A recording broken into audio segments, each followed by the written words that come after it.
Kecha cho'qqidi, bugun esa qamoqxonadagi Gulnora Karimova haqida barcha haqiqatlar fosh bo'ldi. Assalomu alaykum hurmatli tomoshabin, kanalimizda yangi bo'lsangiz, kanalimizga obuna bo'lib, video ostiga bir dona like tugmachasini bosib qo'yishni unutmang. Kecha cho'qqidi, bugun esa qamoqxonadagi Gulnora Karimovani hayot yo'li. 8-iyul kuni O'zbekiston Respublikasining birinchi prezidenti Islom Abdug'aniyevich Karimovning to'ng'ich qizi Gulnora Karimova 52 yoshni qarshiladi. Ammo ushbu shodiyonani Karimova biror bir hashamatli restoran yoki dengiz bo'yida emas, balki qamoqxonada nishonladi. Hozirda hibsda saqlanayotgan Gulnora Karimova nafaqat prezidentning to'ng'ich qizi, balki siyosatshunos, iqtisodchi, elchi, shoira, dizayner, zargar, xonanda, sportchi, madaniyat va san'at homiysi deya e'tirof etilgan. Bugun Gulnora Karimovaning butun hayot yo'liga rasm solishga harakat qilamiz. Shaxsiy hayot. Gulnora Karimova 1991-yili afg'onistonlik etnik o'zbek Mansur Maqsudiyga turmushga chiqadi. Ushbu nikohdan 1 yil o'tib, 1993-yilda ularning Islom ismli o'g'li dunyoga keladi. 1999-yili esa qizi Imona tug'iladi. 2001-yili Gulnora va Mansurning munosabatlarida dars ketib, oila ajraladi. Keyingi yillarda esa u Dado guruhining a'zosi Rustam Madumarov bilan tanishadi. Rustam Madumarov bilan ishqiy munosabatlarini Gulnora rad etmaganidek, doim u bilan birga namoyon bo'ladi. Rustam Madumarov Gulnoraning jinoiy sherigi sifatida 2014-yilda soliq to'lashdan bo'yin tovlash va millionlab dollarlarni o'zlashtirishda ayblanib, 10 yilga ozodlikdan mahrum qilingan. Gulnora Karimova qilgan jinoyatlari uchun uy qamog'iga olinadi. Sud qarorida ko'rsatilgan qonun qoidalariga bo'ysunmaganidan so'ng, sudning qarori bilan qolgan muddatini o'tash uchun qamoqxonaga yuboriladi. Gulnora Karimova qamoqxonaga o'tkazilganidan so'ng, uning qizi Imona akasi Islom Karimovni oldiga Londonga ketadi. Bu orada Imona bir necha bor O'zbekistonga keldi. O'g'li Islom esa O'zbekistonga qaytmadi. U Londonda uylandi va 2021-yili o'g'il farzandlik bo'ldi. 2016-yilda Islom Karimov chet el telekanallaridan biriga bergan intervyusi davomida onasi Gulnora Karimova va xolasi Lola Karimova o'rtasidagi munosabatlari haqidagi savolga javob berganida, opa-singillar o'rtasida butun umr o'zaro raqobat, nafrat va adovat bo'lgani, shularning barchasi hozirgi hayotlarida aks etayotgani va ular uzoq yillardan beri gaplashmasligi haqida gapirgan. 2022-yilning yanvar oyida Lola Karimovaning qizi Maryam Tillayeva va Gulnora Karimovaning qizi Imona Karimovalar oradan 8 yil o'tib uchrashganlari haqida Imona Karimova ijtimoiy tarmoqlaridagi o'z sahifasi orqali ma'lum qildi. Men bobomnikiga kelganimda birga vaqt o'tkazar edik. Onalarimizni o'rtasidagi munosabatlar buzilmagunicha biz nafaqat opa-singil, qolaversa eng yaqin do'st va sirdosh bo'lganmiz. Ular gaplashishni to'xtatgach, bizga ham gaplashishimizga taqiq qo'yishdi. Uzoqda bo'lsak ham bir-birimizni qo'llab-quvvatlar edik, sog'inar edik. Mana oradan 8 yil o'tib, biz yana birgamiz degan edi. Gulnora Karimovaning ma'lumoti. 1988-yili u Yosh matematiklar akademiyasini tugatgan.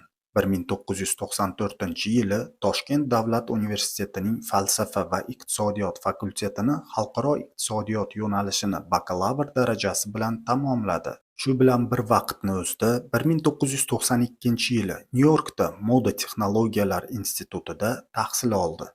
1996-yili Gulnora Karimova O'zbekiston Respublikasi Fanlar akademiyasi qoshidagi iqtisodiyot institutining magistraturasini bitirdi. 2000-yili Garvard universitetida san'at magistri darajasiga ega bo'ldi. 2001-yili u Toshkent jahon iqtisodiyoti va diplomatiya universitetida siyosiy fanlar doktori bo'ldi va 2009-yilda ushbu universitetda professor ilmiy darajasiga ega bo'ldi. 2006-yili Gulnora Karimova Toshkent axborot texnologiyalar universitetida telekommunikatsiya sohasida bakalavr darajasiga erishdi. Gulnora Karimovaning siyosiy faoliyati. 1995-yil iyul oyida Gulnora Karimova O'zbekiston Respublikasi Tashqi ishlar vazirligida Tashqi ishlar vazirining maslahatchisi lavozimida o'z ish faoliyatini boshlaydi. 2003-yilning sentyabridan boshlab 2005-yilning aprel oyigacha u O'zbekistonning Rossiyadagi elchixonasida elchixona maslahatchisi lavozimida ishlagan. Shu bilan bir paytni o'zida Birlashgan Millatlar Tashkilotining shtab-kvartirasida O'zbekistonning doimiy vakolatxonasining maslahatchisi bo'lgan. 2008-yilning fevral oyida u O'zbekiston Respublikasi Tashqi ishlar vazirining madaniy-ijtimoiy sohada xalqaro hamkorlik masalalari bo'yicha o'rinbosari etib tayinlandi. Shu yilning sentyabr oyida Karimova Birlashgan Millatlar Tashkiloti qoshidagi Jeneva ofisida xalqaro ishlar bo'yicha O'zbekistonning doimiy vakili etib tayinlandi. 2010-yili yanvar oyida Gulnora Karimova O'zbekistonning Ispaniyadagi elchisi bo'ldi va u yerda 2012-yilning iyul oyigacha ishladi. Karimovaning ijtimoiy faoliyati. Gulnora Karimova O'zbekistonda va xorijda 1,5 mingdan ortiq loyihalarni tashkil etib, ularni barchasini yuqori darajada o'tkazgan. U O'zbekiston madaniyat va san'at forumi jamg'armasining asoschisi va vasiylik kengashining raisi edi. Ushbu fond O'zbekistonning jamoatchilik tashkilotlarining o'rtasida o'rnak sifatida UNESCOning rasmiy hamkorlari safiga kirgan. O'sha yillari Gulnora Karimovaning jamg'armasi shu qadar gullab-yashnadiki, go'yo mamlakatdagi boshqa har qaysi tashkilotlar aynan fondning tadbirlarida opaning tadbiri deya, opaning darajasiga mos darajada o'tishi uchun parda ortida xizmat qilgandek edi. Aslida ham shunday bo'lgan. Fond bir nechta mamlakatlarda rasmiy vakolatxonalarini ochdi. Fransiyadagi vakolatxonasining ochilish munosabati bilan Gulnora Karimova o'zbek dizaynerlarining defilesini o'tkazdi. Glazgouda esa o'zbek soz an'analarini ko'rgazmasini tashkil etdi. Fond forum tashkil etgan yirik tadbirlar orasida 35 mingdan ziyod bolalar ishtirokidagi Yangi avlod bolalar festivali, 84 mingdan ortiq yoshlarni birlashtirgan Kelajak ovozi respublika yoshlar tanlovi, mamlakatning turli hududlaridan 30 mingdan ko'proq ayollar qatnashadigan Yil ayoli respublika tanlovi, yuzlab usta hunarmandlar va ularning sulolalari ishtirokidagi Bazar art ko'rgazma yarmarkasi, MTV milliy mukofoti, Mehr nuri jamg'armasi hamda ijtimoiy tashabbuslarni qo'llab-quvvatlash fondi, grant dasturlari, shuningdek hayot uchun xayriya marafonlari bor edi. Gulnora Karimova boshchiligidagi loyihalarni aksariyati madaniyat va san'at sohasidagi ishlardan tashkil topgan. U Asrlar sadosi an'anaviy madaniyat festivali, Art Feststyle uz moda haftaligi, Teatr uz va Oltin gepard festivallariga bosh-qosh bo'lib kelgan. Karimovaning faoliyatini oxirgi yillarida eng katta shuhrat qozongan loyihalardan biri to'y loyihasi bo'lgan. Ushbu loyihada respublika bo'ylab og'ir sharoitdagi oilalarning to'ylarini o'tkazib berishga boshchilik qilgan. Musiqa. Gulnora Karimova shaxsiy telekanal va radiolarga asos solganidan so'ng Gogosha taxallusi bilan qo'shiq kuylashni boshlaydi. Uning ilk qo'shig'i Unutma meni taronasi 2004-yillarda efir yuzini ko'radi. Gulnora Karimova professional darajada vokalni dunyoning professionallaridan darslik oladi. Julio Iglesias, Montserrat Caballé va Gerard Depardieu kabi taniqli qo'shiqchilar bilan duetlar ijro etadi. 2012-yilning iyun oyida Amerika Qo'shma Shtatlarida o'z taronalarini ingliz tilida taqdimotini o'tkazadi. Shuningdek, Amazon va boshqa internet do'konlari orqali xalqaro savdoda birinchi ingliz tilidagi albomini taqdim etadi. Albom rossiyalik taniqli prodyuser va musiqachi Max Fadeyev bilan hamkorlikda yaratiladi. Albom 12 kompozitsiyani o'z ichiga olgan. Gulnora Karimova haqida ko'plab muhokamalarni keltirib chiqargan.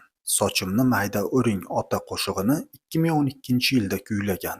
U bu qo'shiqni Oltin gepard tanloviga kelgan filmlarning birida eshitib qolganida qo'shiqni kuylashga qaror qilgan. Zargarlik va moda. Gulnora Karimova o'zi tomonidan tashkillashtiriladi degan Art Feststyle uz moda haftaligida bir nechta shaxsiy qimmatbaho kolleksiyalarini taqdim etgan. Ayniqsa, uning 2012-yildagi kolleksiyasi mamlakatda juda keng targ'ib qilingan. O'zbekiston artisti Yulduz Usmonovadan tortib Shahzoda, Nilufar va Rayhon kabi taniqli xonandalar Karimovaga mansub qimmatbaho liboslarni xarid qilib, ushbu liboslarda chiqish qilishni boshlaganlar. Gulnora Karimova o'sha davrlarda zargarlik va abtorlik mollarini ishlab chiqarishga ham qo'l urdi va Guli brendiga asos soldi. Shahar markazidagi kurant soat binosida mazkur abtorli mollari va taqinchoqlarning ilk taqdimot marosimi bo'lib o'tgan edi. Burilish nuqtasi: Karimovlar oilasining to'ng'ich qizi Gulnora Karimova va uning atrofidagilar 2013-yilgacha sodir etgan jinoyatlari uchun 2013-yildan buyon O'zbekiston Respublikasi qonunlariga asosan javob berishmoqda.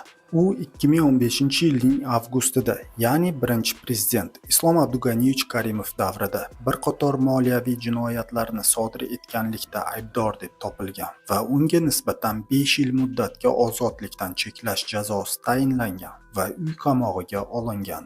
O'zbekistonda unga nisbatan soliqlarni to'lashdan bo'yin tovlash va o'g'irlik bo'yicha ikkita jinoiy ish ochilgan.